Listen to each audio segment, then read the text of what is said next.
मेरी शादी को अभी 2 हफ्ते ही बीते थे। मेरे पति अपने ऑफिस के काम के सिलसिले में 4 दिन के लिए शहर से बाहर गए हुए थे। आधी रात के वक्त जब मुझे प्यास लगी तो मैंने देखा कि जग में पानी नहीं था, इसलिए मैं उठकर किचन में पानी लेने गई। मैं जैसे ही वहां से वापस लौट रही थी तभी मुझे अपनी जेठानी के कमरे से कुछ अजीब सी आवाजें आती सुनाई दी। मुझे हैरान हुई क्योंकि मेरे जेठ जी भी इस वक्त घर पर नहीं थे।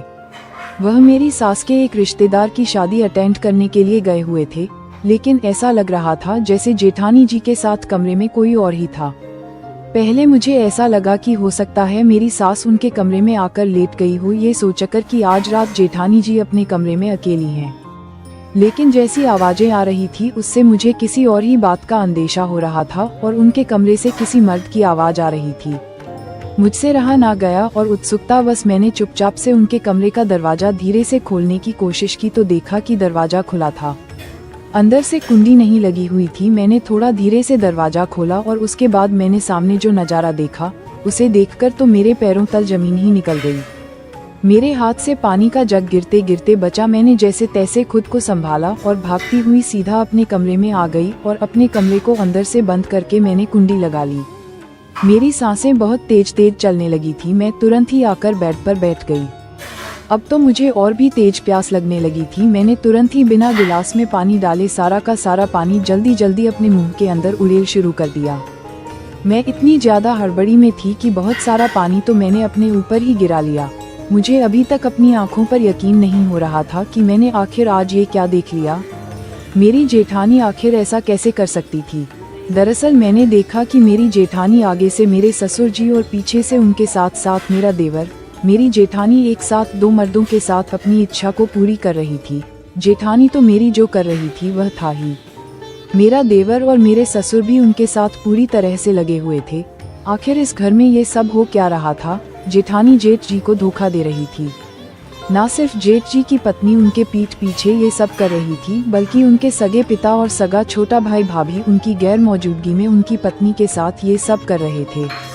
अभी मेरी शादी को दिन ही कितने हुए और यह मैंने इस घर में क्या देख लिया। मेरे पति भी इस वक्त मेरे साथ नहीं है। अब मुझे कुछ भी समझ नहीं आ रहा था कि आखिर मैं किसी से क्या कहूँ। मेरी सास वह तो अपनी बीमारी के कारण अपने कमरे से ज्यादा निकलती ही नहीं और मेरी देवरानी अपने कमरे में आराम से सो रही है। उसे इस बात की खबर ही नहीं कि उसका पति उसकी पीठ के पीछे ये सब क्या कर रहा था।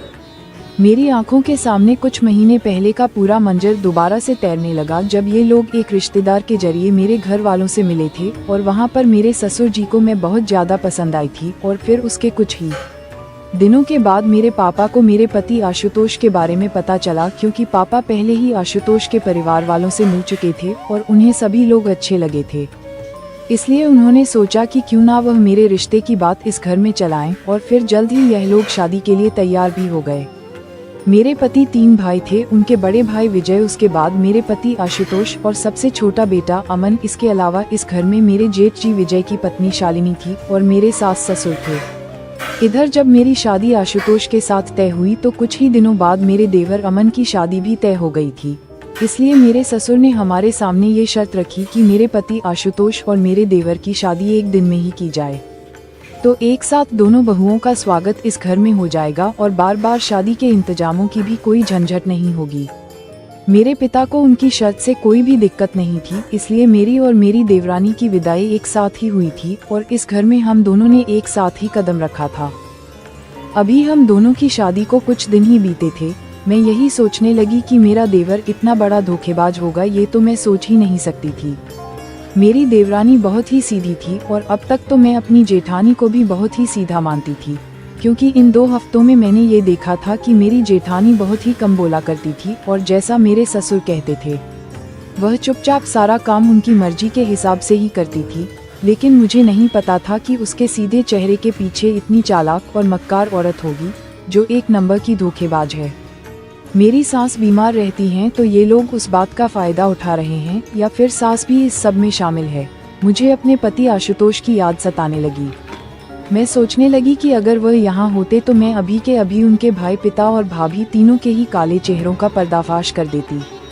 लेकिन क्योंकि वह यहाँ नहीं है तो अब मुझे इस बात का इंतजार करना पड़ेगा कि मैं उनके आने पर उन्हें सब कुछ बताऊं। लेकिन फिर दूसरे ही पल मुझे ये लगने लगा कि मेरे पास इस वक्त कोई भी ऐसा सबूत नहीं है जिससे मैं ये बात अपने पति के सामने साबित कर सकूं, क्योंकि कोई भी बेटा अपने पिता और कोई भी भाई अपने भाई के लिए इस तरह की बात बर्दाश्त नहीं कर सकता। अभी मेरी शादी को ज़्यादा वक्त नहीं हुआ है और मैं तो अभी इस घर में और अपने पति पर विश्वास भी नहीं पैदा कर पाई हूँ जो वह मेरी बात पर यकीन करें। आखिर हमारे रिश्ते को दिन ही कितने हुए हैं, तो फिर वह मेरी बात क्यों मानेंगे? वह तो अपने पिता और अपने भाई की बातों पर ही विश्वास करेंगे। और अगर मेरे पति ने मेरी बात पर यकीन नहीं किया और मैं कोई भी सबूत उन्हें नहीं दे पाई तो फिर मैं खुद ही बुरी तरह से अपनी ही बात में फंस जाऊंगी और अपने पैरों पर कुल्हाड़ी मारकर अपने शादीशुदा जीवन को बर्बाद कर लूंगी। मेरी जिठानी, ससुर और देवर तो यही चाहेंगे कि मेरा पति मुझे तुरंत ही तलाक दे दे, क्योंकि जब वह ये जान जाएंगे कि मुझे सारी सच्चाई पता चल चुकी है तब तो वह यही चाहेंगे कि मैं जल्द से जल्द इस घर को छोड़कर चली जाऊं, ताकि वह अपने मजे आगे भी कायम रख सकें। मैंने सोचा कि मुझे इस वक्त चुप रहना चाहिए, क्योंकि इसी में मेरी भलाई है। अगर मुझे इस सब को रोकना है तो पहले मुझे सबूत जुटाने होंगे, उसके बाद ही मुझे कोई कदम आगे बढ़ाना चाहिए। अपने आप को समझा बुझाकर मैं शांति से लेटकर सो गई। अगली सुबह जब मैं सोकर उठी तो मुझे अचानक से रात वाला पूरा वाकया याद आ गया और मेरा शरीर बुरी तरह से सिहर उठा। लेकिन मैंने खुद को समझाया कि मुझे फिलहाल इन सब बातों पर कोई ध्यान नहीं देना है, बल्कि अपने नए शादीशुदा जीवन को अच्छे से चलाने के ऊपर अपना पूरा ध्यान केंद्रित करना है। मैं तुरंत ही फ्रेश होकर किचन में सुबह का नाश्ता बनाने के लिए चली गई। मैं जैसे ही किचन में पहुंची तो मैंने देखा कि मेरी जेठानी पहले से ही किचन में नाश्ता बनाने की तैयारी कर चुकी थी। उन्होंने मुझे देखते ही एक प्यारी सी मुस्कान दी और मुझसे कहने लगी कि उठ गई वंदना, अच्छा हुआ तुम आ गई, मैं तुम्हें उठाने की सोच ही रही थी। ऐसा करो, तुम सभी के लिए जूस तैयार कर लो, तब तक ये सारा नाश्ता मैं तैयार कर देती हूँ। मैंने देखा तो नाश्ता बहुत सारा तैयार करना था। मुझे लगा कि यह तो अकेले जेठानी के लिए बहुत हो जाएगा। मैंने उनसे कहा कि मैं अभी जाकर हमारी देवरानी को बुला लाती हूँ, वह आपकी इतना सारा नाश्ता तैयार करने में मदद कर देगी। तो वह कहने लगी, अरे रहने दो, क्यों बेकार में परेशान करोगी। अगर वह खुद ही उठकर आ जाती है तो ठीक है, वरना मैं पूरा नाश्ता खुद ही तैयार कर लूँगी। वैसे भी मुझे तो आदत है इस सब की, जब तुम लोग नहीं थे तब पूरा काम आखिर मैं अकेले ही तो करती थी। अब कम से कम तुम लोग आ गई हो तो फिर भी मुझे बहुत आराम है। मैंने इसके बाद अपनी जेठानी से कुछ भी नहीं कहा और जूस तैयार करने लगी। लेकिन मैं मन ही मन सोचने लगी कि यह औरत कितनी ज़्यादा चालाक है। रात में इसका दूसरा ही तिरिया चरित्र होता है और सुबह तो ये एकदम अलग ही नजर आती है। बातों से तो ऐसा लगता है जैसे कि शहद टपक रहा हो, जबकि कोई नहीं जानता कि रात होते ही इसकी कौन सी दूसरी असलियत निकल कर आती है। मैंने सोचा कि लेकिन ये जो भी कर रही हैं उसमें सिर्फ मेरी जेठानी की ही गलती नहीं है, मेरे ससुर और देवर भी तो बराबर के इस पाप के भागीदार हैं। लेकिन एक बात तो है कि मेरी जेठानी मेरे और मेरी देवरानी के साथ बहुत अच्छे से पेश आती थी। धीरे धीरे मेरे उस घर में यूं ही दिन बीतने लगे और मैं हमेशा यही देखा करती थी कि मेरी जेठानी का व्यवहार मेरे प्रति और मेरी देवरानी के प्रति बहुत ही अच्छा था। वह कभी भी किसी भी काम को लेकर कर हम दोनों पर बोझ नहीं डालती थी, बल्कि ज्यादा से ज्यादा काम खुद से ही कर लिया करती थी और हम दोनों को आराम पहुंचाने की ही कोशिश करती थी। मैं कई बार यही सोचती कि जब यह इतनी ही अच्छी है तो आखिर ये सब क्यों करती है। कहीं ऐसा तो नहीं कि उनके पति में कोई कमी हो जो इनकी उस तरह की जरूरत को पूरी नहीं कर पाते हो। लेकिन फिर मैं सोचती कि अगर पति वह जरूरत को पूरी नहीं कर सकता तो क्या इसका मतलब ये तो नहीं कि तुम अपने ससुर और देवर के साथ ही वह सब करना शुरू कर दो। मुझे तो समझ में ही नहीं आता था कि आखिर मैं अपनी जेठानी को लेकर अपनी राय अच्छी बनाऊं या बुरी बनाऊं। लेकिन अब क्योंकि मैंने उन तीनों लोगों को एक साथ उस तरह से देख लिया था, तो अब जब भी मेरी जेठानी मेरे ससुर या देवर को नाश्ता या खाना देती तो मेरा पूरा ध्यान उनकी तरफ ही रहता। तो मैंने ये देखा था कि मेरी जेठानी मेरे ससुर से अजीब तरह से डरती रहती थी और देवर से भी दूर रहने की कोशिश करती। अब तो जब से देवरानी आ गई थी तो उन्होंने साफ कह दिया था कि देवर का काम अब वह बिल्कुल भी नहीं करेगी, बल्कि अब देवर से जुड़ा हुआ सारा काम देवरानी ही करेगी। लेकिन ससुर जी को ये बहाना मिल जाता था कि तुम्हारी सास की तो तबीयत खराब रहती है, वह बिस्तर से ज्यादा उठ नहीं पाती, इसलिए मेरा काम तो तुम्हें ही करना पड़ेगा। इस वजह से जेठानी को मन मारकर ससुर का काम करना पड़ता था। मैं देखती थी कि वह जब भी मेरे ससुर के लिए कोई भी काम करती तो उनके चेहरे से साफ साफ मजबूरी झलका करती थी, इसलिए मुझे समझ में नहीं आता कि जब उनके चेहरे पर यह मजबूरी है, फिर यह मेरे ससुर के साथ वह सब क्यों करती है।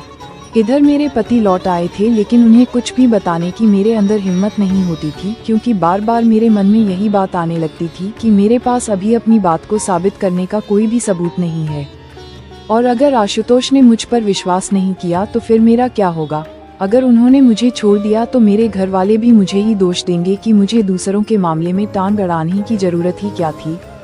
पता चला कहीं ऐसा ना हो कि मैं अपना गृहस्थ जीवन बर्बाद कर लूं, और ये लोग तो आराम से जो अभी तक करते चले आ रहे हैं वह करते रहे। मेरे पति और जेठ जी अक्सर ही अपने काम की वजह से शहर से बाहर जाते रहते थे, इसलिए कई बार मैं भी अकेली रहती थी और मेरी जेठानी भी, और इसी बात का फायदा वह आराम से उठाती रहती थी। थोड़े दिन के बाद जब एक रात मैं फिर से किचन में पानी लेने के लिए गई तो मुझे जेठानी के कमरे से उसी तरह की आवाजें आती हुई सुनाई दे रही थी। उन आवाजों से मेरे अंदर गुस्से का ज्वालामुखी फूटने लगा, क्योंकि मुझे ऐसी धोखेबाजी हरगिज बर्दाश्त नहीं होती थी। मेरा शुरू से यही नेचर रहा कि मैंने कभी भी गलत चीज को बर्दाश्त नहीं किया, जिस वजह से मुझे हर कोई बहुत तेज बताता था। मेरी माँ भी मुझे हमेशा ही समझाती थी कि मैं दूसरों के मामलों में टांग ना अड़ाया करूं, और जो हो रहा है चुपचाप होने दिया करूं, क्योंकि कई बार ऐसे लोग बहुत बड़ी मुसीबत में फंस जाते हैं। लेकिन मैं अपने स्वभाव के चलते किसी भी गलत बात को नजरअंदाज नहीं कर सकती थी, इसलिए उस वक्त भी मुझसे रहा नहीं गया और मेरे कदम एक बार फिर जेठानी के कमरे की तरफ बढ़ गए। और जब मैंने धीरे से दरवाजा खोला तो बिल्कुल वही नजारा था जो मैं इससे पहले एक बार देख चुकी थी। मुझसे बर्दाश्त नहीं हुआ और मैं दंदना हुई अपनी देवरानी के कमरे की तरफ जाने लगी, ताकि उसे उसके पति का असली चेहरा दिखा सकूं। कमरे के पास पहुंची तो मुझे उसके कमरे से अचानक ही अपनी देवरानी के चीखने की आवाज सुनाई दी। ये सुनकर मैं झटके से उसके दरवाजे के पास रुक गई। मुझे लगा कि आखिर यह क्या हुआ। इसका मतलब ये है कि मेरी देवरानी इतनी रात को जाग रही है, तो क्या उसे इस बात का जरा भी ख्याल नहीं कि इतनी रात को उसका पति आखिर कहाँ गया हुआ है। अब तो मेरे मन में एक साथ हजारों सवाल आने लगे। मैं सोचने लगी तो क्या इसका मतलब ये है कि मेरी देवरानी को भी इस सब के बारे में पता है, जबकि मैं तो अभी तक यही सोच रही थी कि शायद वह रात को गहरी नींद में सो जाती है, जिस वजह से उसे आज तक पता ही नहीं चला कि उसका पति आधी रात को कहाँ चला जाता है और क्या करता रहता है। मैंने सोचा कि अगर मेरी देवरानी को ये सब पता है और फिर भी वह अपने पति को इन सब चीजों के लिए बिल्कुल भी नहीं रोक रही है, तो फिर वह भी कितनी घटिया औरत है। ये सब सोचकर मेरा मन घिन से भर गया। मुझे समझ नहीं आ रहा था कि आखिर इन लोगों ने ये सब क्या लगा रखा है। इन्होंने तो सारे रिश्तों की मर्यादाओं को तोड़कर उन्हें तार तार कर दिया है। अब तो मुझे अपनी जेठानी के साथ साथ देवरानी से भी नफरत सी होने लगी थी। मैंने सोचा कि जब ये सब कुछ अपनी मर्जी जी से करवा रही है तो फिर इसे कुछ कहने का कोई मतलब ही नहीं बनता है, इसलिए मैं वापस पलटकर अपने कमरे में जाने लगी। लेकिन जैसे ही पलटकर मैंने अपना कदम आगे की तरफ बढ़ाया, तभी मुझे एक बार फिर से अपनी देवरानी के चीखने की आवाज सुनाई दी, जिसने मुझे बड़ा ही हैरान कर दिया। मैं सोचने लगी कि आखिर मेरी देवरानी कमरे में ऐसा क्या कर रही है जो बार बार उसकी चीखें निकल रही हैं।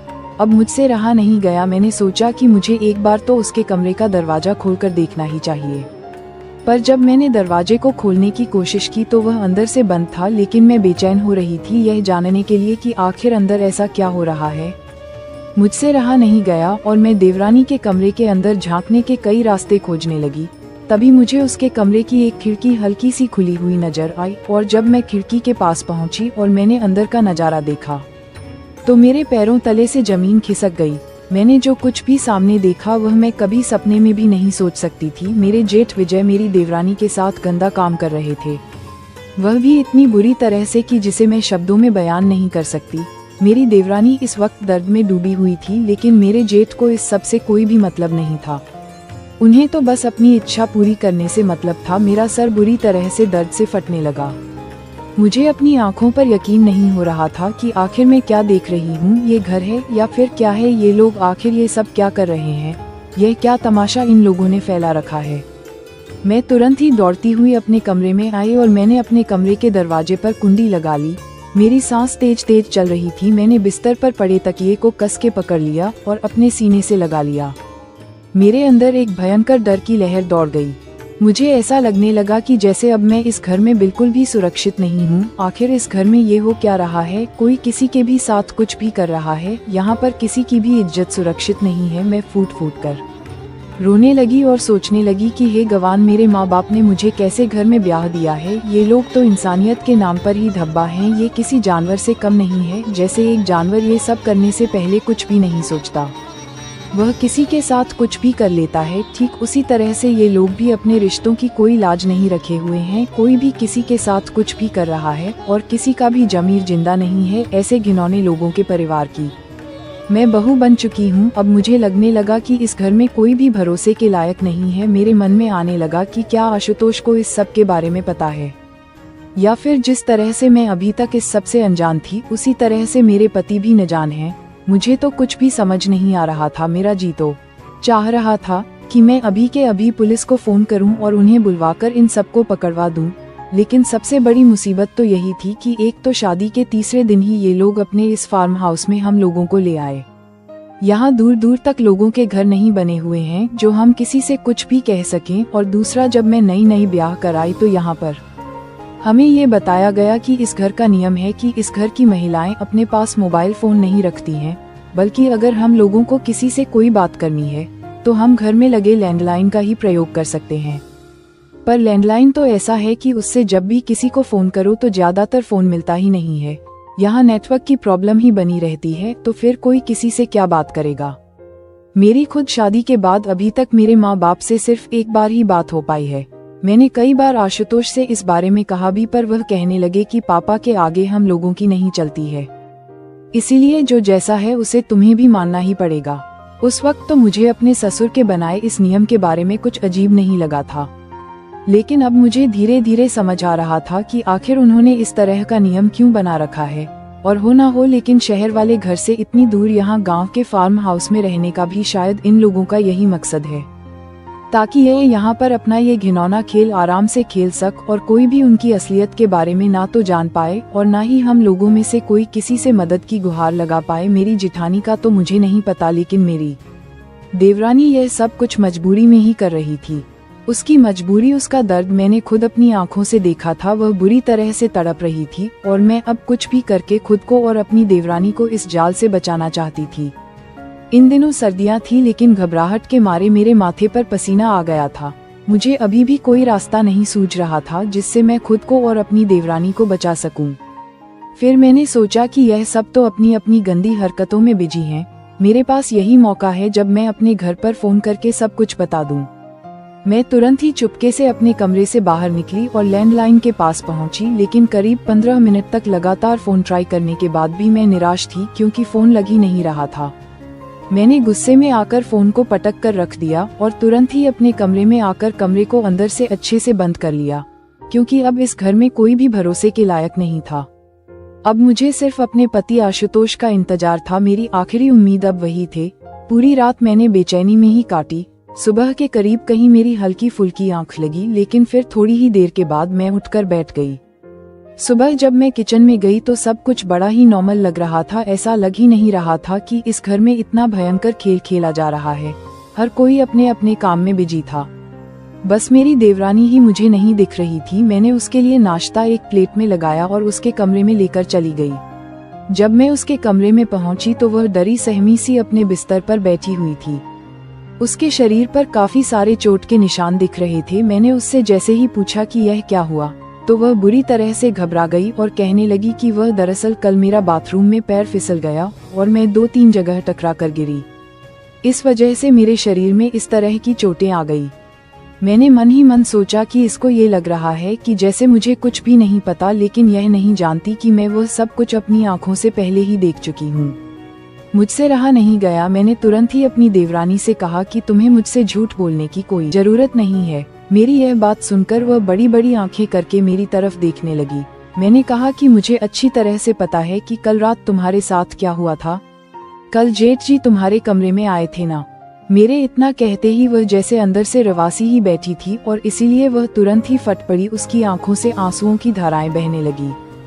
उसने तुरंत ही मुझे गले से लगा लिया और कहने लगी, वंदना दीदी, कुछ भी करके मुझे इस सब से बचा लीजिए। मुझे नहीं पता था कि यह लोग इतने गिरे हुए लोग हैं। इनके लिए रिश्तों की कोई भी मर्यादा नहीं है। ये लोग किसी को भी नहीं छोड़ेंगे। मैंने उसको थोड़ा शांत कराया और उसे भरोसा दिलाया कि तुम बिल्कुल भी फिक्र मत करो, मैं इन लोगों को छोड़ने वाली नहीं हूँ। फिर वह मुझसे कहने लगी कि क्या इनमें से किसी ने आपके साथ भी तो? मैंने कहा कि अगर मेरे साथ किसी ने भी कुछ गलत किया होता तो मैं अब तक उसकी जान ले लेती, लेकिन मेरे साथ अभी तक ऐसा कुछ भी नहीं हुआ है। शायद इसलिए क्योंकि मेरे पति इस सब में शामिल नहीं है। तुम्हारा पति इस सब में शामिल है और इसीलिए उसने तुम्हारे साथ वह सब करने की इजाजत जेठ जी को दे दी। मैंने कहा कि तुमने जेठ जी को अपने कमरे में आने ही क्यों दिया? तुमने खुद को बचाने के लिए कोशिश क्यों नहीं की? मेरी बात पर मेरी देवरानी कहने लगी कि दीदी, पहले तो मुझे ये सब पता ही नहीं था कि मेरा पति जेठानी जी के साथ ये सब करता है, क्योंकि अब तक वह मुझे दूध में नींद की गोलियां दे रहा था, जिस वजह से मैं रात को गहरी नींद में सो जाती थी और मुझे कुछ भी पता नहीं चलता था कि मेरा पति आधी रात को कहाँ जाता है और क्या करता है। लेकिन कल रात जब अमन ने मुझे दूध पीने के लिए दिया तो अचानक ही उसमें मक्खी गिर गई। मैंने सोचा कि अगर मैं अमन से कहूँगी तो वह दूसरा दूध मेरे लिए बनाकर ले आएंगे, लेकिन कल मेरा मन थोड़ा ठीक नहीं था और मैं दूध नहीं पीना चाहती थी, इसलिए मैंने चुपके से वह दूध फेंक दिया और उसे बिना पिए ही चुपचाप लेटकर सो गई।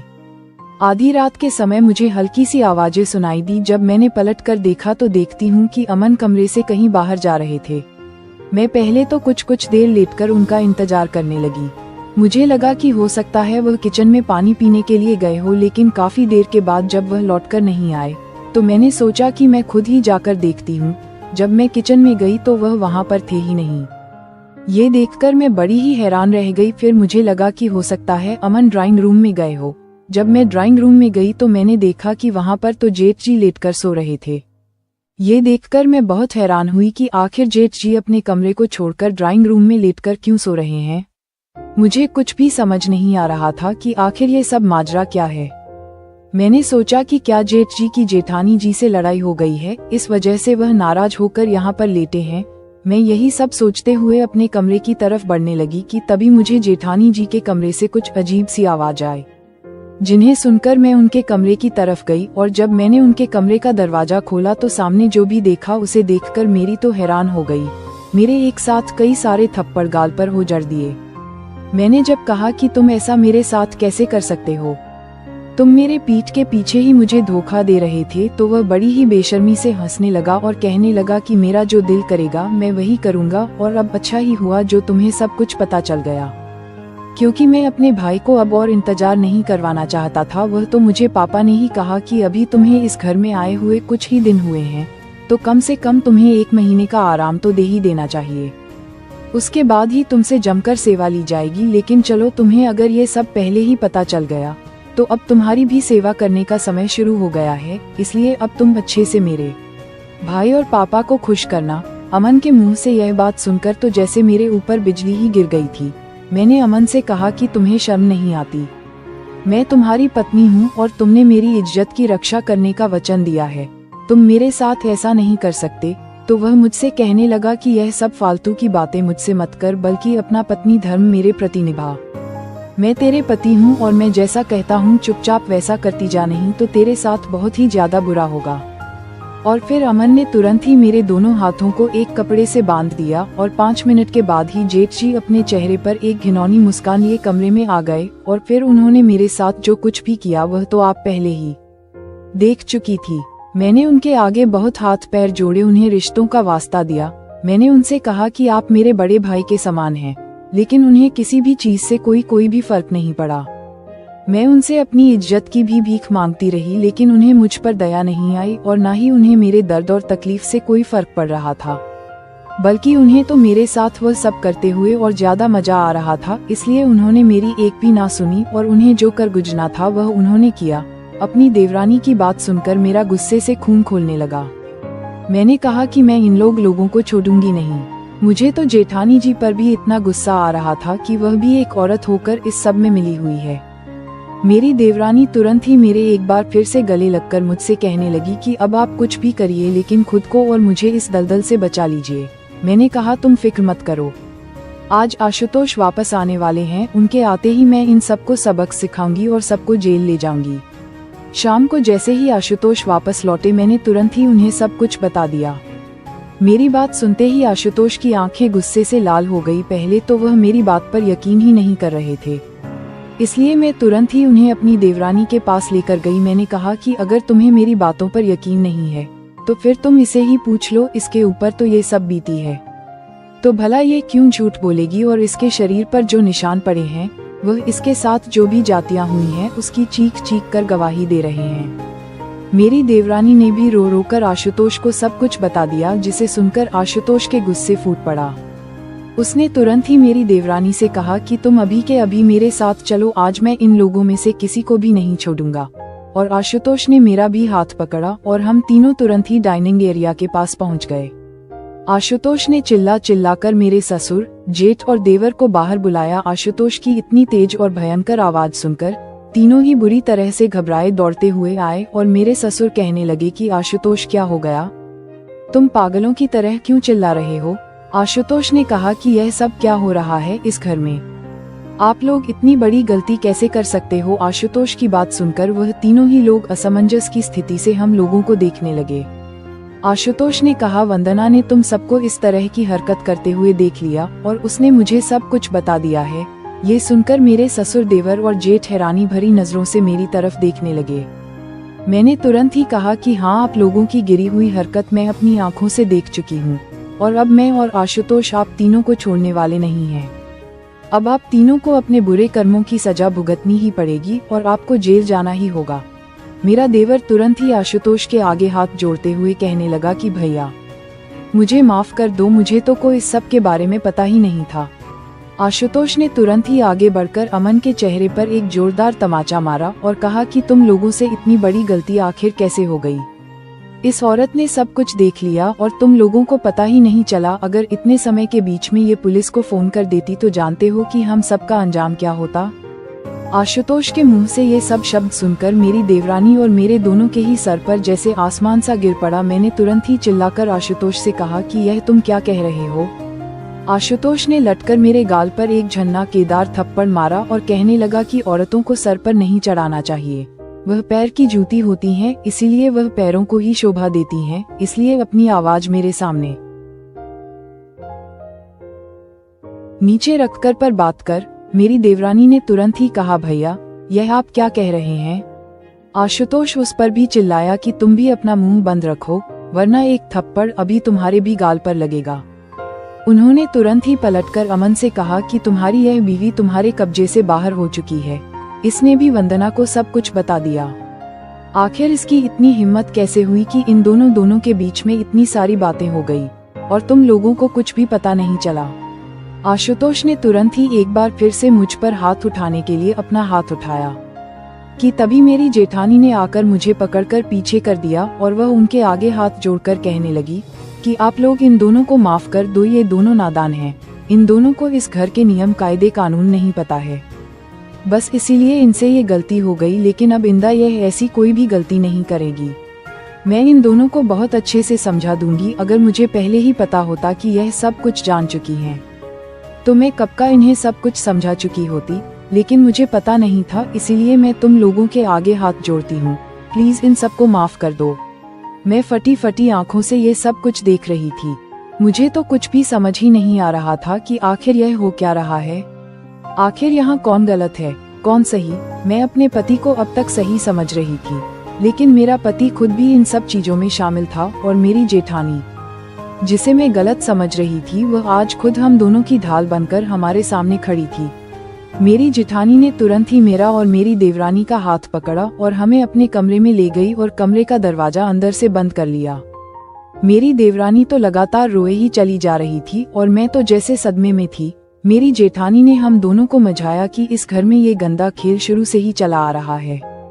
मैंने अपनी जेठानी से कहा कि आखिर आप कहना क्या चाहती हैं, तो वह आंखों में आंसू लिए मुझसे कहने लगी, वंदना 3 साल पहले मैं भी अपनी आंखों में सपने सजोए इस घर में बहू बनकर आई थी।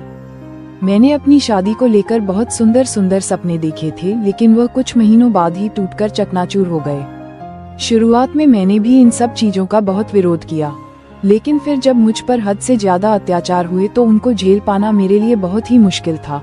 और मेरी किस्मत इतनी खराब थी कि मैं यहाँ ये सब छोड़कर कहीं जा भी नहीं सकती थी, क्योंकि मेरा तो इस दुनिया में कोई भी सहारा भी नहीं बचा था। माँ बाप तो मेरे बचपन में ही खत्म हो गए थे। जैसे तैसे मेरे भैया भाभी ने मजबूर होकर मुझे अपने पास रखा था और उसके बाद मेरी शादी जल्दबाजी में इस घर में करवा दी गई और मुझसे अपनी जान छुड़ा ली। तो शादी के बाद तो मैं सपने में भी नहीं सोच सकती थी कि मेरे भैया भाभी मेरा साथ देंगे, क्योंकि जैसे ही मेरी शादी हुई उन्होंने मुझसे अपना मतलब पूरी तरह से खत्म ही कर लिया था।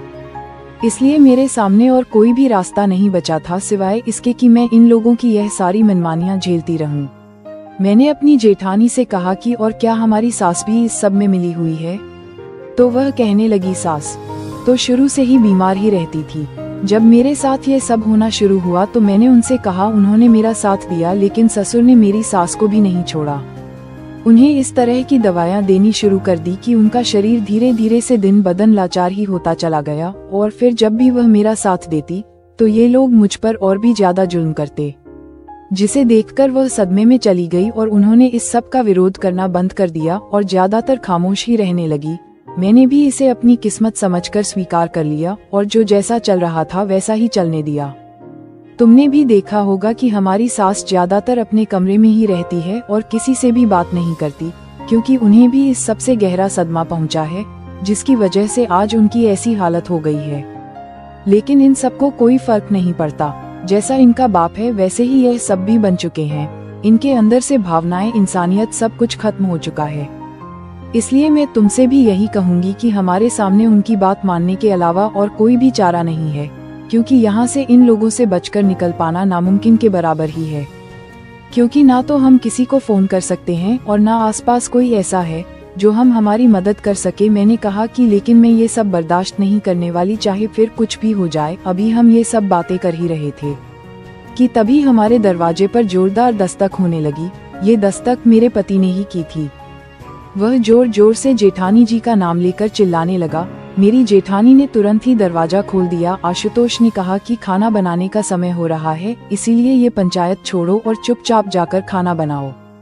हम सब ने तुरंत ही जाकर खाने की तैयारियां शुरू कर दी। मैं बार बार अपनी देवरानी और जेठानी से कह रही थी कि वह मेरा साथ दे तो हम तीनों मिलकर इनका सामना कर सकते हैं, लेकिन उन दोनों की हिम्मत ही नहीं हो रही थी। वह इतना ज्यादा डरी सा थी कि उनके खिलाफ खड़ी नहीं हो पा रही थी और उनका साथ न मिल पाने की वजह से मैं भी अपना कदम आगे नहीं बढ़ा पा रही थी, क्योंकि भला अकेली मैं इन सब का सामना कैसे कर सकती थी। मुझे भी तो किसी का साथ चाहिए था। रात को खाने की टेबल पर जब मैं खाना परसने लोगों का विरोध किया और बराबर उनके साथ हाथ चलाए तो मेरा पति बुरी तरह से मुझ पर नाराज होने लगा और कहने लगा कि अगर तुमने ज्यादा नखरे किए तो मैं तुम्हें ऐसी सजा दूंगा कि तुम्हारा दिमाग ठीक हो जाएगा। लेकिन मैं उसकी धमकियों से नहीं डरी और मैं उस पर भी चिल्लाने लगी। तभी मेरा पति और मेरे जेठ मेरे साथ मारपीट करने लगे। ये देखकर मेरी देवरानी और जेठानी भी उन दोनों का विरोध करने लगी। जब इन लोगों ने देखा कि हम तीनों इनके खिलाफ एक खड़े हो रहे हैं तो ये लोग बुरी तरह से हैरान रह गए। मेरी सास वहीं पर बैठे बैठे चुपचाप ये सब तमाशा देख रही थी। मैं तुरंत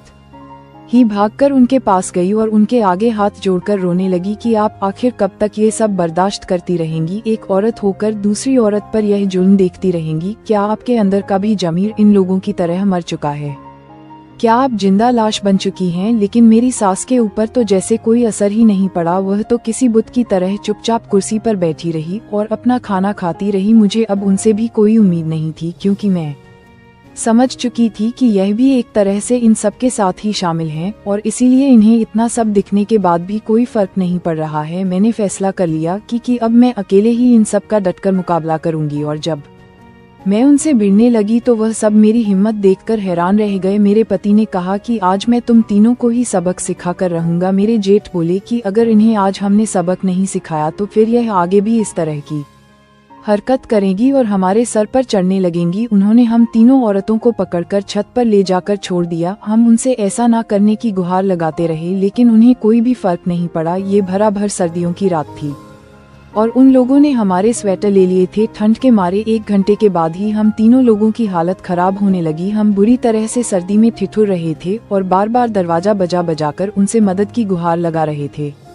लेकिन उन हैवान पर तो कोई भी असर नहीं हो रहा था। जैसे तैसे करके 3 घंटे बीते होंगे कि मेरी देवरानी की तो ठंड की वजह से हालत ही खराब होने लगी। हम तीनों एक दूसरे से सटकर बैठे हुए थे, लेकिन फिर भी हमें इतनी ज्यादा ठंड लग रही थी कि हमारा पूरा शरीर कपकप रहा था और रात थी कि बीतने का नाम ही नहीं ले रही थी। आसपास धीरे धीरे कोहरा बढ़ने लगा। हम यहाँ वहाँ मदद के लिए बार बार उठ उठ कर देखते, लेकिन हमें कहीं से भी कोई भी मदद नहीं दिख रही थी। हम आग भी नहीं जला सकते थे क्योंकि आग जलाने का भी कोई साधन हमारे पास नहीं था। उस पूरी रात ठंड की वजह से हमारी हालत खराब हो गई। सुबह के करीब जब उन लोगों ने आकर छत का दरवाजा खोला तो मेरी जेठानी और देवरानी तो अपने होश खो बैठी थी। मुझे भी ठंड की वजह से बुरी तरह से चक्कर आ रहे थे। उसके बाद वह लोग हमें नीचे लेकर गए और फिर हमें मकाते हुए बोले कि अब अगर आज के बाद हम में से किसी ने भी उनकी खिलाफत की तो फिर इससे भी बुरा हाल हमारा कर दिया जाएगा। उस दिन हम तीनों की हालत बहुत खराब थी, लेकिन उसके बावजूद भी घर का सारा काम हमें ही करना पड़ा। जैसे तैसे हमने दवा खाकर खुद को थोड़ा ठीक किया, लेकिन फिर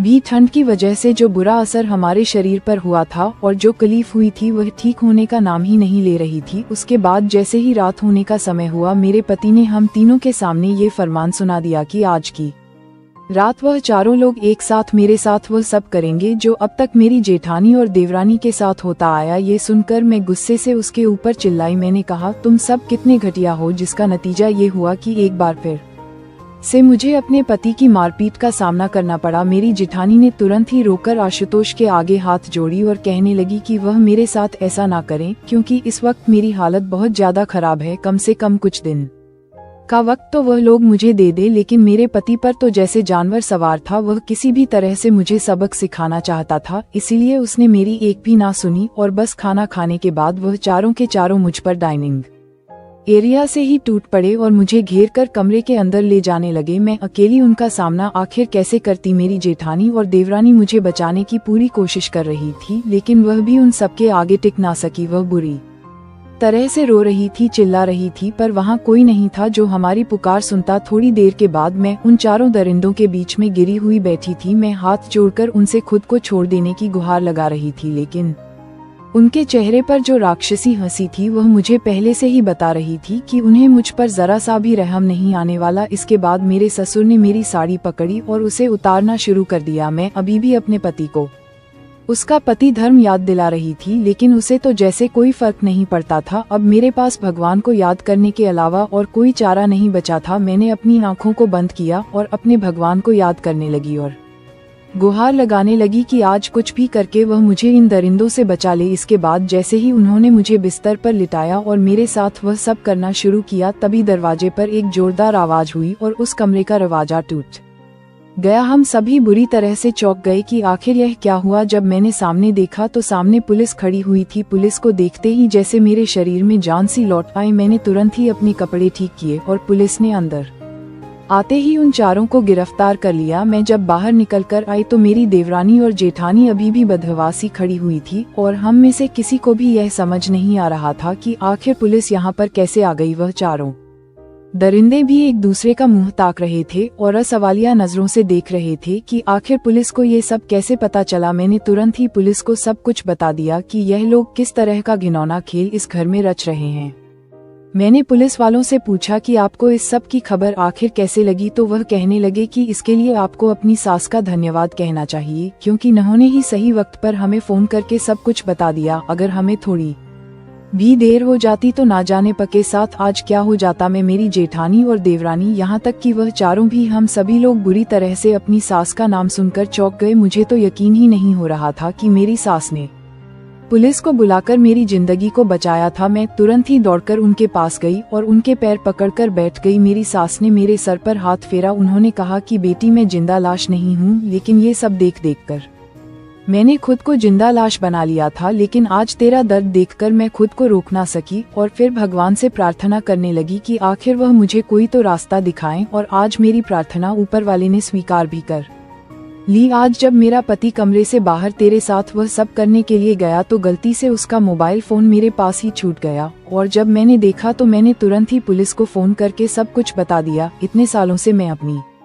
बड़ी बहू के साथ ये सब होते हुए देखती आ रही थी, लेकिन मुझे कभी भी ऐसा मौका नहीं मिल पाया कि मैं उसकी जिंदगी बचा सकूं। पर आज जब मुझे यह मौका मिला तो मैंने अपनी बेटियों को बचाने का फैसला कर लिया था। इसके बाद पुलिस उन सभी को पकड़ कर ले गई।